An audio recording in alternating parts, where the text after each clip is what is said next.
네, 이 시간 예배의 자리에 오신 여러분들을 진심으로 환영하고 축복합니다. 지금 이 시간은 2021년을 떠나보내고 또 2022년을 맞이하는 아주 특별한 시간입니다. 이 시간 하나님의 위로와 평강이 여러분과 또 여러분의 가정에 함께 하시기 바랍니다. 네, 연말이 되면 우리 교수님들의 추천을 받아서 올해의 사자성어를 선정하게 됩니다. 지난해에는 아시타비라는 사자성어가 선정되었습니다. 아시타비란 말은 나는 옳고 다른 사람은 틀리다 이런 뜻입니다. 내가 하면 로맨스고 남이 하면 불륜이다. 내로남불을 사자성어로 만든 신조어입니다. 모든 잘못을 남 탓으로 돌리면서 서로 비난하고 소모적인 싸움만 하는 이 건설적인 문제를 해결하는 노력이 보이지 않는 지난해를 빗대어서 아시타비라는 사자성어로 그렇게 빗대었습니다. 올해 2021년은 이 묘서동처였습니다. 묘서동처라는 말은 이 고양이와 쥐가 서로 함께 산다라는 뜻입니다. 무슨 말이냐면 쥐를 잡아야 할 고양이가 정작 쥐와 함께 거하고 있다 이런 뜻이죠. 도둑을 잡아야 할 사람이 도둑과 함께 거한다는 뜻입니다. 국정을 책임지는 사람들, 또 공정하게 법을 집행하고 감시해야 할 책임이 있는 사람들이 이권을 노리는 사람들과 함께 한통속이 되어버린 그와 같은 이 세태를 비판하는 단어였습니다. 올해를 돌아보면 참 기쁘고 좋은 일도 많았습니다. 오징어 게임이 전 세계의 이목을 끌면서 K-팝에 이어서 이제 K 콘텐츠가 전 세계 대중문화의 트렌드를 이끌었습니다. 하지만 정치, 경제, 문화, 사회 전반에 걸쳐서 어렵고 우울한 소식이 더 많았던 것 같습니다. 특히 지난해에 이어서 올해까지 이 코로나의 위세가 널리 떨치면서 많은 사람들이 힘들고 어려운 시간을 보내었습니다. 한때는 백신 접종 완료율이 70%를 넘어가면서 이제는 우리도 단계적인 일상을 회복하지 않을까 그런 기대가 있었는데 또 확진자가 급증하면서 그리고 최근에는 이 오미크론이라는 가장 강염력이 강한 오미크론이 등장하면서 내년에도 이 코로나로 인한 어려움이 지속될 것 같다. 그와 같은 어두운 전망을 하고 있습니다. 하지만 하나님의 백성들은 상황이나 이 처지에 압도되어 낭망하거나 낙심하지 않아야겠습니다. 상황과 환경을 뛰어넘어 역사하시는 하나님을 바라보면서 하나님이 하실 일, 새로운 일에 대한 기대감을 품어야 합니다. 하나님을 바라보는 우리 하나님의 백성들은 힘들고 어려운 상황 속에서도 자비와 은혜를 베풀어 주시는 하나님만 바라보면서 새로운 소망을 가져야 됩니다. 그런 의미에서 우리 함께 에레미야가 3장 22절과 23절 말씀을 우리 같이 한번 읽어보겠습니다. 여호와의 인자와 긍휼이 무궁하심으로 우리가 진멸되지 아니함이니이다. 이것들이 아침마다 새로우니 주의 성실하심이 크시도소이다. 아멘. 예레미야 선지자는 이스라엘이 멸망해버린 이 절망적인 상황을 바라보며 탄식했습니다. 그러나 그 상황 속에서도 하나님을 바라보면서 새로운 꿈과 희망을 품을 수 있었습니다. 하나님의 징계를 받아서 가장 힘들고 정망적인 그와 같은 시간을 살아가고 있지만 하나님의 인자와 긍휼하심이 무궁하시기 때문에 우리 이스라엘은 절대로 진멸되지 않을 것이다. 그와 같은 확신이 있었던 거지요. 때가 되면 하나님은 택한 백성들을 회복시켜 주셔서 하나님의 영광을 드러내 줄 것이라고 그렇게 믿었습니다. 우리가 이 코로나의 힘들고 어려운 상황 속에서도 소망 가운데 새로운 해를 맞이할 수 있는 것은 하나님의 자비와 긍휼이 무궁하시고 또 우리를 향한 하나님의 신실하심이 크시기 때문입니다. 지금 우리가 처한 상황은 힘들고 어렵지만 하나님은 택한 백성들을 반드시 기억하셔서 은혜를 베풀어 주실 것이고 다시 일으켜 주실 것입니다. 하나님의 은혜로 우리는 반드시 회복될 것이고 우리를 통해서 하나님의 영광이 나타날 줄로 우리는 믿습니다. 하나님을 향한 이 신실한 믿음을 가진 사람들은 내일에 대한 소망을 품을 수 있고 우리 주변에 있는 사람들에게 정말 사랑하며 격려하며 축복할 수 있습니다. 이 시간 우리 옆 사람을 함께 믿음으로 축복해 보겠습니다. 올해 수고 많으셨습니다. 올해 수고 많으셨습니다. 내년에는 잘 될 겁니다. 내년에는 잘 될 겁니다. 아멘. 자, 우리 인간의 상태는 크게 두 가지로 구분을 합니다. 하나는 복된 상태이고 또 다른 하나는 저주의 상태입니다. 우리 함께 신명기 11장 26절에서부터 28절까지 말씀을 같이 한번 읽겠습니다. 내가 오늘 복과 저주를 너희 앞에 두나니 너희가 만일 내가 오늘 너희에게 명하는 너희의 하나님 여호와의 명령을 들으면 복이 될 것이요 너희가 만일 내가 오늘 너희에게 명령하는 도에서 돌이켜 떠나 너희의 하나님 여호와의 명령을 듣지 아니하고 본래 알지 못하던 다른 신들을 따르면 저주를 받으리라. 아멘. 모세는 이스라엘에게 너희 앞에 복과 저주를 놓아두었다 이렇게 말씀하고 있습니다. 이게 무슨 말일까요? 분명히 이스라엘은 구원받은 하나님의 백성입니다. 그럼 구원받은 백성이라면 마땅히 복만 임해야 하는 것이 아닐까요? 그런데 모세는 하나님의 백성이라고 해서 저절로 복된 상태로 들어가는 것은 아니다 이렇게 말씀하고 있습니다. 모세는 하나님의 백성 앞에는 복으로 들어가는 문과 저주로 들어가는 문이 놓여 있는데 이제 너희는 둘 중에 하나를 선택해야 한다 그렇게 말하고 있습니다. 만약 복으로 들어가는 문을 열면 복된 상태가 들어올 것이고 저주를 향하여 들어가는 문을 연다면 저주의 상태에 들어가게 될 것이라고 그렇게 경고하고 있습니다. 이 복의 문과 저주의 문을 여는 열쇠는 바로 하나님의 말씀입니다. 하나님의 말씀을 듣고 순종하면 복의 문이 열립니다. 그러나 하나님의 말씀을 멀리하고 세속을 쫓아 살아가게 되면 저주의 문이 열리게 되는 거지요. 예수님을 믿어 하나님의 백성이 된 사람이라 할지라도 하나님의 말씀을 거부해버리고 말씀대로 살지 않는다면 저주의 문이 열리게 되는 겁니다. 그렇다면 이 복과 저주는 어떤 차이가 있을까요? 우리 함께 예레미야 17장 5절에서 8절까지 말씀을 우리 같이 읽겠습니다. 여호와께서 이와 같이 말씀하시니라. 무릇 사람을 믿으며 육신으로 그의 힘을 삼고 마음이 여호와에게서 떠난 그 사람은 저주를 받을 것이라. 그는 사막의 떨기나무 같아서 좋은 일이 오는 것을 보지 못하고 광야 간조한 곳 건건한 땅 사람이 살지 않는 땅에 살리라. 그러나 무릇 여호와를 의지하며 여호와를 의뢰하는 그 사람은 복을 받을 것이라. 그는 물가에 심어진 나무가 그 뿌리를 강변에 뻗치고 더위가 올지라도 두려워하지 아니하며 그 잎이 청청하며 가무는 해에도 걱정이 없고 결실이 그치지 아니함 같으리라. 아멘. 지금 예레미야는 두 그루의 나무를 가지고 무엇이 복인지 무엇이 저주인지 설명하고 있습니다. 지금 두 나무는 분명히 같은 종류입니다. 하지만 이 두 나무의 처지와 상황은 완전히 다릅니다. 한 나무는 사막 한복판에 서 있는 가시떨기 나무와 같은 신세입니다. 말이 좋아 나무이지 거의 덤불과 다를 바가 하나도 없습니다. 사막이라서 물도 없고 영양분도 없습니다. 그래서 줄기가 아주 가늘었지요. 사는 것이 힘들어서 잎사귀조차 내기 힘들고 열매를 기대하기는 거의 불가능합니다. 내일에 대한 희망도 기대도 없습니다. 하루하루 사는 것이 힘들고 고단합니다. 그런데 다른 나무는 완전히 차원이 다른 삶을 살아갑니다.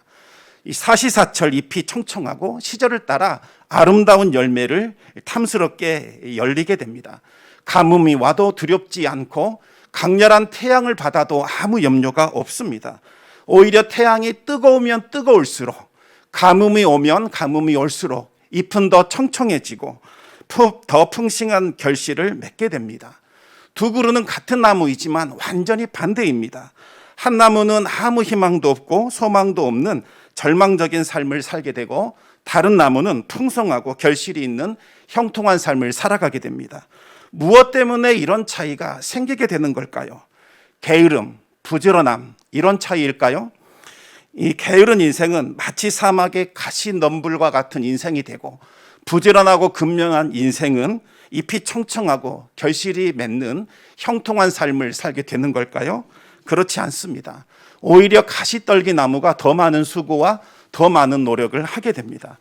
그렇다면 두 나무의 본질적인 차이는 어디에 있을까요? 그것은 땅이 다릅니다. 사막 한복판에 있느냐, 사람이 살 수 없는 땅에 뿌리를 내리면 소망이 없습니다. 거기서 아무리 발버둥치고 죽으림을 다해도 그 암담한 상황에서 벗어날 수가 없습니다. 하지만 물가에 뿌리를 내리면 소망이 있고 형통합니다. 강물로부터 생명을 공급받기 때문에 잎이 무성하고 풍성한 결실을 맺게 되는 거죠. 이 물가는 바로 하나님의 은혜를 상징합니다. 은혜가 있는 땅, 이 땅에 뿌리를 내려야 바로 결실한 그리고 풍성한 삶을 살 수 있는 겁니다. 바로 이것이 복입니다. 강물과 같은 하나님의 은혜가 임하는 것, 이것이 바로 복된 상태입니다. 복된 상태에 있으면 모든 수고가 헛되지 않고 결실을 맺게 됩니다. 그러나 하나님의 은혜가 메말라 버리면 광야 한복판으로 순식간에 변하게 됩니다. 이것이 바로 저주의 상태입니다. 땀 흘리고 노력하고 애를 써도 결실이 없습니다. 언제나 수고하고 무거운 짐을 지며 살아가지만 걱정과 염려가 끊이지를 않습니다. 평안함이 없고 늘 피곤한 삶을 살게 됩니다. 두 명의 농부가 있습니다. 한 사람은 새벽부터 들에 나가 밤이 늦도록 일을 합니다. 잠시도 쉬지 않고 성실하게 일합니다. 그런데 다른 사람은 해가 뜨면 그제야 들에 나갑니다. 그리고 천천히 나가 둘러보고 일찍 들어옵니다. 이 두 사람 중에 누가 더 많은 결실을 거두겠습니까? 만약에 모든 조건이 다 똑같다면 근면한 농부가 더 많은 결실을 거두게 될 겁니다. 하지만 땅이 다르면 사정이 달라집니다. 척박한 땅에서 농사를 짓는다면 구슬땀을 흘릴지라도 기대한 소출을 거둘 수가 없습니다. 그런데 기름지고 비옥한 땅에 농사를 짓는다면 흘린 땀에 비해서 수많은 결실을 거두게 되는 겁니다. 그래서 지혜로운 동무는 농사를 짓기에 앞서서 땅을 비옥하게 만드는데 많은 관심과 시간을 들이게 됩니다. 가을 거지가 끝나자마자 거름을 주어서 땅을 비옥하게 만드는 거죠. 그래야 다음 해의 농사를 준비할 수 있습니다. 무조건 땀 흘리며 수고한다고 해서 좋은 결실을 맺는 것은 아닙니다. 그런데 땅이 기름진다고 해서 농사가 잘 되는 것은 아닙니다. 농사가 잘 되려면 삼박자가 맞아 떨어져야 합니다. 하늘이 도와줘야 되고 땅이 도와줘야 되고 여기에 사람의 땀이 들어가야 하는 겁니다. 하늘에서 비를 내려줘야 하고 땅이 기력을 도와줘야 하고 사람이 땀을 흘려야만 풍성한 결실을 거둘 수 있습니다. 이와 같은 상태가 바로 복된 상태라고 할 수 있습니다. 하나님의 은혜가 부어져야 복된 상태가 만들어지는 겁니다. 아무리 상황이 좋지 않고 힘들지라도 바로 여기에 하나님의 은혜만 부어지면 모든 것이 합력하여 선을 이루게 되는 겁니다. 하지만 아무리 수고하고 노력한다 할지라도 하나님께서 은혜를 거두신다면 그 모든 것은 허사가 됩니다. 우리 함께 시편 127편 1절과 2절 말씀을 같이 읽겠습니다.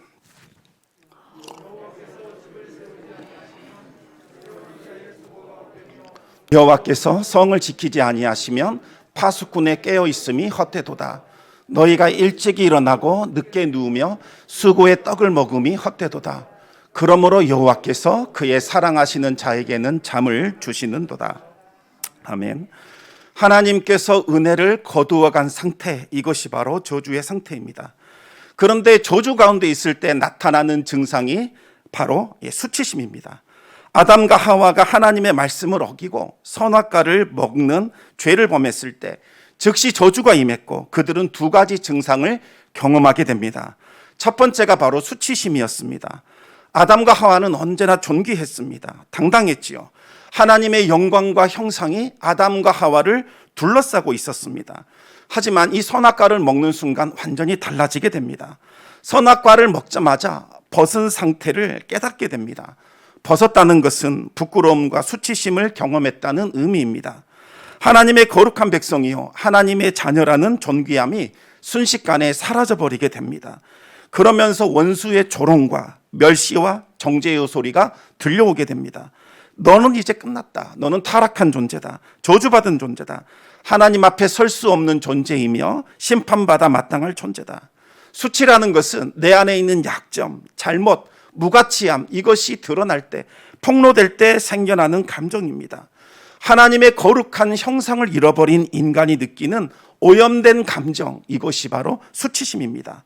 원수 마귀가 끊임없이 정죄하고 조롱하자 견딜 수 없는 수치심과 모멸감, 부끄러움이 밀려왔습니다. 그들은 그 부끄러움과 수치심을 가리고자 무화과 나무 잎으로 치마를 만들어 입었습니다. 그러나 그것으로는 수치심을 가릴 수 없었습니다. 두 번째는 두려움이 찾아옵니다. 아담과 하와는 하나님이 언제나 좋았고 하나님과 함께하는 것, 그것이 가장 큰 기쁨이었습니다. 행복이었습니다. 하지만 선악과를 먹는 죄를 범하는 순간 감당할 수 없는 두려움이 찾아오게 됩니다. 자기 자신이 죄인이라는 것을 느끼게 된 거지요.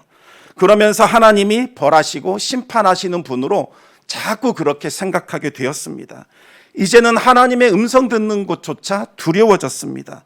두려움은 거룩하신 하나님에 대해서 죄인이 갖게 되는 부정적인 감정을 의미합니다. 하나님과의 친밀함이 사라져버리고 하나님과의 교제할 수 없는 그와 같은 존재가 될 때 두려움이 느껴지게 되는 겁니다. 결국 아담과 하와는 하나님의 얼굴을 피해 동산나무 사이에 숨어버리게 되었습니다. 이와 같은 수치심과 두려움은 저주의 상태에 있는 사람이 갖게 되는 전형적인 증상입니다. 그런데 오늘 본문에서 하나님은 이스라엘의 수치가 떠나갔다, 그렇게 선언하고 있습니다. 우리 함께 여호수아 5장 9절 말씀을 읽어보겠습니다. 여호와께서 여호수아에게 이르시되 내가 오늘 애굽의 수치를 너희에게서 떠나가게 하였다 하셨으므로 그곳 이름을 오늘까지 길갈이라 하느니라. 아멘. 이스라엘에게는 언제나 이 애굽의 수치와 두려움이 떠나가지 않고 늘 그들을 괴롭혔습니다. 애굽에서 느꼈던 그 수치심, 두려움이 떠나지 않고 그들 안에 머물러 있었던 거지요. 이스라엘이 애굽에 처음 들어갔을 때, 그때에는 수치심도 없었고 두려움도 없었습니다. 요셉이 애굽의 총리 대신이었기 때문에 애굽 사람들에게 큰 존경을 받았고 그곳에서 평안하게 지냈습니다. 이스라엘이 하나님의 말씀을 따르는 동안에는 그들이 복의 근원이 되었고 이스라엘 덕분에 애굽 사람들이 많은 유익과 도움을 얻으며 그렇게 살게 됩니다. 그런데 애굽에서 사는 동안 이스라엘은 애굽의 그 선진 문화를 부러워하기 시작합니다. 그들이 섬기고 있는 신들도 참 마음에 들었고 이 애굽의 문화를 따라 살아가고 싶은 그와 같은 마음이 들었습니다. 그래서 이스라엘은 하나님을 버렸고 애굽이 섬기는 그들의 신과 그들의 문화를 받아들이게 됩니다. 이제 우리도 애굽의 신을 받아들였으니까 애굽 사람들처럼 행복하고 기쁘고 뭔가 안락한 삶을 살게 될 수 있지 않을까, 그들은 그렇게 생각했습니다. 과연 그러한 일들이 일어났을까요? 그렇지 않습니다. 하나님을 버린 결과는 저주였습니다. 하나님을 알지 못하는 사람이 애굽의 왕이 되면서 이스라엘을 노예로 삼아버리게 됩니다. 이스라엘은 저주를 받아 애굽으로부터 온갖 조롱과 멸시를 받았고 날마다 채찍질을 당하는 노예로서 살아가게 됩니다. 하나님을 버린 결과 저주가 찾아왔고 애굽의 종살이를 하면서 수치와 두려움 가운데 살게 되었습니다. 그제야 이스라엘은 그들이 잃어버린 하나님을 기억하기 시작합니다. 자신들이 버린 하나님을 다시 찾기 시작합니다. 그동안 부르지 않았던 하나님을 찾아 부르짖기 시작을 했습니다. 우리 함께 출애굽기 2장 24절과 25절 말씀을 같이 읽겠습니다. 하나님이 그들의 고통 소리를 들으시고 하나님이 아브람과 이삭과 야곱에게 세운 그의 언약을 기억하사 하나님이 이스라엘 자손을 돌보셨고 하나님이 그들을 기억하셨더라. 아멘. 이스라엘의 부르짖음을 들으신 하나님, 하나님께서 이스라엘을 기억하셨습니다. 여기서 기억하셨다는 말씀은 하나님이 이스라엘을 완전히 잊어버렸다가 다시 생각해냈다, 이런 의미는 아닙니다. 늘 염두에 두고 있었던 그 일을 마침내 실행하게 되었다, 이런 뜻입니다. 하나님은 하나님을 떠나버린 이스라엘을 늘 마음에 품고 있었고 그들의 수치와 그들의 두려움을 제거해 주기를 원하셨습니다. 그들을 복된 상태로 이끌어 주기를 날마다 기다리고 계셨습니다. 하나님은 이스라엘이 하나님을 찾고 부르짖을 때까지 기다려 주셨습니다. 그리고 이스라엘의 부르짖음을 들으신 하나님은 이스라엘의 수치와 두려움을 제거하는 계획을 실행하셨습니다.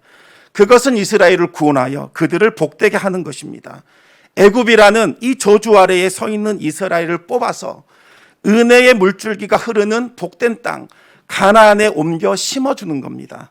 하나님의 구원이라는 것은 애굽 땅에 심어진 이스라엘을 뽑아서 약속의 땅 가나안에 옮겨 심는 것, 이것이 바로 하나님의 구원입니다. 하나님은 애굽에 심겨진 이스라엘을 뽑아내기 위하여 10가지 재앙을 보내어 애굽을 심판하셨습니다. 그리고 애굽의 군대가 탈출한 이스라엘을 쫓아오자 하나님은 홍해 바다를 가르셔서 이스라엘은 건너게 하시고 애굽의 군대는 그곳에 몰살시키셨습니다. 이제 이스라엘은 광야를 지나 가나안 땅, 하나님이 주신 복된 땅, 은혜가 있는 그곳에 들어가기만 하면 됩니다. 하지만 이스라엘은 이 약속의 땅을 보고서 하나님을 원망하기 시작했습니다. 약속의 땅 가나안이 너무나 좋고 너무나 마음에 들었지만 그 땅에 살고 있는 원주민들이 너무나 두렵고 무섭다는 것입니다. 우리는 분명히 저 원주민들에게 죽임을 당하게 될 것이다, 이렇게 생각한 이스라엘은 하나님을 원망하고 하나님을 불평하기 시작합니다. 가나안 땅은 복된 땅이 아니다, 우리가 죽게 되는 무덤자리 바로 그곳이다, 이렇게 불평하면서 그들은 하나님을 배반하고 모세를 죽인 후에 다시 애굽으로 돌아가려는 그와 같은 악한 계획을 세우게 됩니다. 이스라엘은 하나님을 배반하고 복의 문을 닫아버리고 저주의 문을 활짝 열었습니다. 이스라엘의 그 잘못된 선택으로 말미암아 그들은 가나안 땅에 들어가지 못하고 광야에서 죽게 되는 그와 같은 신세가 됩니다. 하지만 하나님은 은혜를 베풀어 주셔서 40년간 광야 생활을 마치면 다시 약속의 땅에 들어갈 수 있게 해주시겠노라 약속하셨습니다. 그리고 이제 그 약속한 40년이 지난 후에 하나님은 이스라엘을 이끌어 가나안 땅에 들어가게 하셨습니다. 지금 오늘 본문에 있는 이스라엘은 가나안 땅에 들어와서 길갈이라는 지역에 진을 치고 있는 그와 같은 상황입니다. 이 길갈이라는 지역은 너무나도 중요한 곳입니다. 조금만 더 가면 여리고 성이 나옵니다. 이 여리고 성은 가나안으로 들어가는 이 관문입니다. 이 여리고 성만 무너뜨리기 시작하면 본격적으로 가나안 땅을 차지하는 가나안 정복 전쟁이 시작이 되는 겁니다. 가나안 땅을 완전히 정복하면 이스라엘은 그 땅을 차지할 수 있게 되는 겁니다. 그런데 하나님은 이 여리고성을 정복하기 전에 먼저 이스라엘에게 있는 그 애굽의 수치, 모든 저주를 다 씻어내 주시기를 원하셨습니다. 애굽이 이스라엘이 가지고 있었던 애굽에 대한 수치심과 두려움을 제거하실 계획을 하나님께서 세우신 거지요. 하나님은 이스라엘에게 그 일을 위하여 할례를 행하라고 말씀하셨습니다. 우리 함께 여호수아 5장 2절과 3절 말씀을 같이 읽겠습니다. 그때 여호와께서 여호수아에게 이르시되 너는 부싯돌로 칼을 만들어 이스라엘 자손들에게 다시 할례를 행하라 하시매 여호수아가 부싯돌로 칼을 만들어 할례산에서 이스라엘 자손들에게 할례를 행하니라. 아멘. 여러분, 지금 전쟁을 눈앞에 두고 있는데 이때 가장 먼저 해야 할 일이 무엇이겠습니까? 당연히 적들의 상태를 확인하고 우리 아군들의 상태가 어떠한지 점검해 보는 것, 이것이 가장 우선적으로 해야 하는 일일 겁니다. 하지만 하나님은 그것보다 먼저 할례를 행하라고 명령하셨습니다. 그런데 이 할례를 행하게 되면 남자들은 일주일간 꼼짝을 못하게 됩니다. 만약 이 틈을 타서 적들이 쳐들어온다면 이스라엘은 싸워보지 못하고 멸망할 수도 있습니다. 그런데도 하나님은 할례를 행하라고 말씀하셨습니다. 복된 땅, 그 땅에 들어가는 유일한 방법은 사람의 힘과 노력과 지혜로 되는 것이 아니라 오직 하나님의 도우심과 하나님의 은혜로 되는 것이기 때문입니다. 그런데 왜 하필 할례일까요?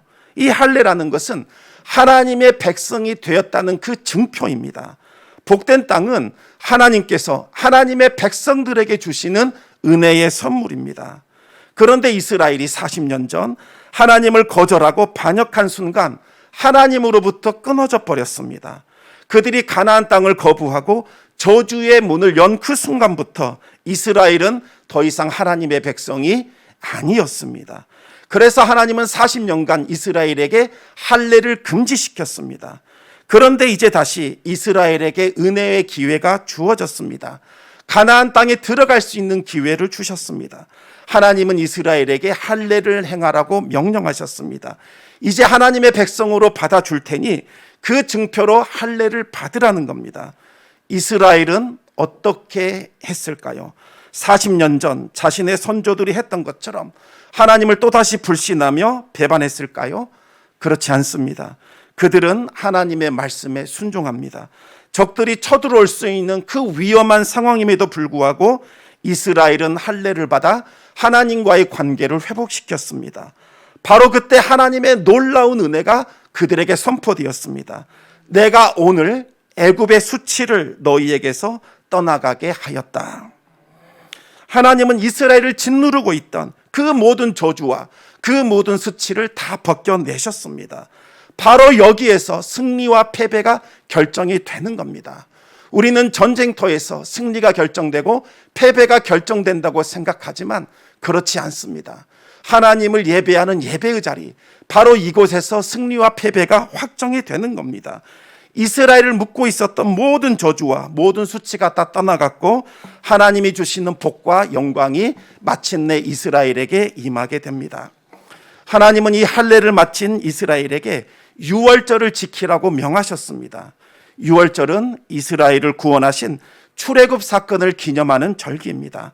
하나님은 이 유월절 사건을 통해서 하나님이 이스라엘을 구원하시는 구원자시요, 이스라엘의 대적들과 직접 싸워주시는 만군의 하나님이시요, 이스라엘을 영원토록 지키시고 보호하시는 하나님이시라는 사실을 보여주셨습니다.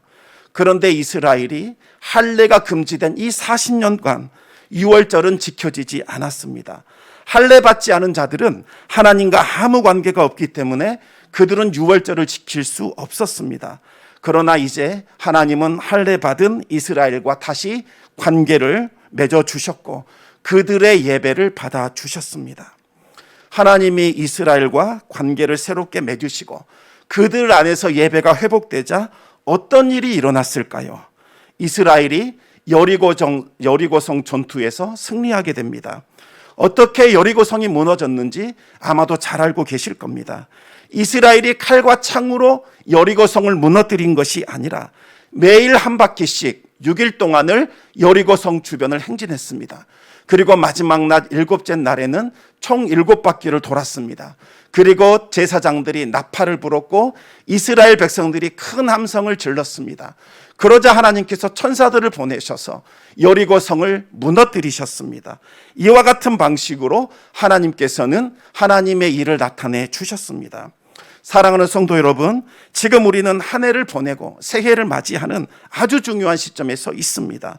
2021년 우리를 사로잡고 있었던 그 모든 저주와 결박이 다 끊어지고 우리 안에 있는 수치심, 정말 우리를 부끄럽게 만드는, 정말 떠나기를 원하는 그 모든 것이 제거되기를 원하신다면 마음의 할례를 받으시기 바랍니다. 마음의 할례는 회개를 의미합니다. 2021년 하나님을 떠나 살았던, 내 뜻대로 내 힘대로 내 마음대로 살아보고자 했던 그 죄악된 삶을 하나님 앞에 솔직하게 인정하고 회개하는 겁니다. 하나님, 저는 하나님을 믿는다고 고백했지만 사실은 제 마음과 제 뜻과 제 정욕을 따라 살아왔습니다. 제 마음에는 예수님이 계시지 않으셨습니다. 이제 마음을 엽니다. 주님, 제 마음의 중심에 오셔서 제 인생을 이끌어 주시고 주님께서 함께 하시는 그와 같은 삶을 살기를 원합니다. 이렇게 회개하며 나아가는 것, 이것이 바로 마음의 할례입니다. 하나님께서는 마음의 할례, 회개할 때에 우리의 모든 수치와 모든 악한 것을 제거해 주시겠다 말씀하셨습니다. 지금 이 시간 마음을 여시고 우리의 지나온 삶을 돌아보며 우리 안에 숨겨졌던 그 은밀한 죄악들을 다 내어놓으시고 예수님을 새롭게 영접함으로 주님과 동행하는 삶을 살아가시기 바랍니다.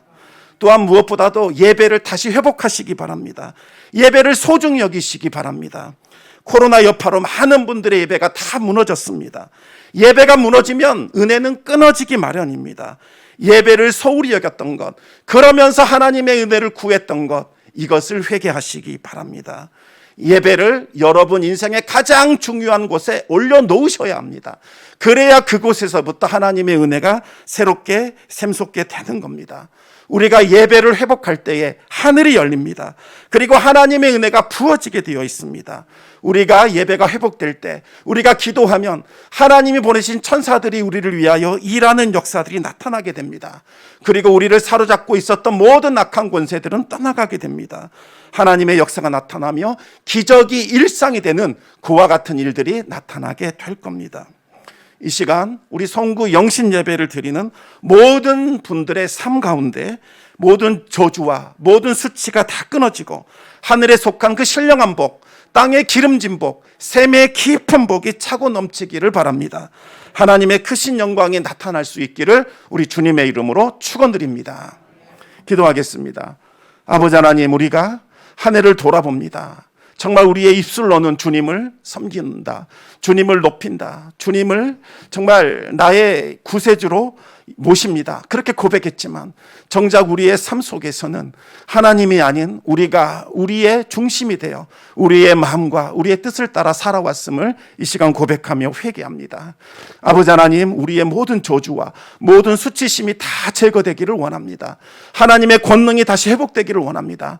여호와 하나님은 능력의 하나님이신데 어찌하여 우리의 삶 가운데서는 하나님의 살아계심이 나타나지 않으며 하나님의 기적이 일상이 되지 않았는지요. 아버지 하나님, 그 모든 죄악 가운데 우리의 범죄함이 있는 줄 우리가 압니다. 이제 마음을 찢고 주님 앞에 나아갑니다. 회개하오니 우리의 마음 가운데 주의 성령을 부어주셔서 우리를 새롭게 하여 주시옵소서. 우리의 예배를 회복시켜 주시사 예배할 때 하늘이 열리게 하여 주시고 하나님의 권능이 임하게 하여 주시고 성령의 역사가 나타나게 하여 주시고 모든 저주와 수치가 다 제거되게 하여 주시고 하나님 크신 역사만 나타날 수 있도록 인도하여 주시옵소서. 새로운 일을 꿈꾸게 하여 주시고 새 일을 행하는 하나님을 경험할 수 있기를 간절히 구하옵나이다. 모든 말씀 우리 주 예수 그리스도 이름으로 기도드리옵나이다. 아멘. 이 시간 다 함께 일어나셔서 준비하신 예물 하나님께 드리시겠습니다.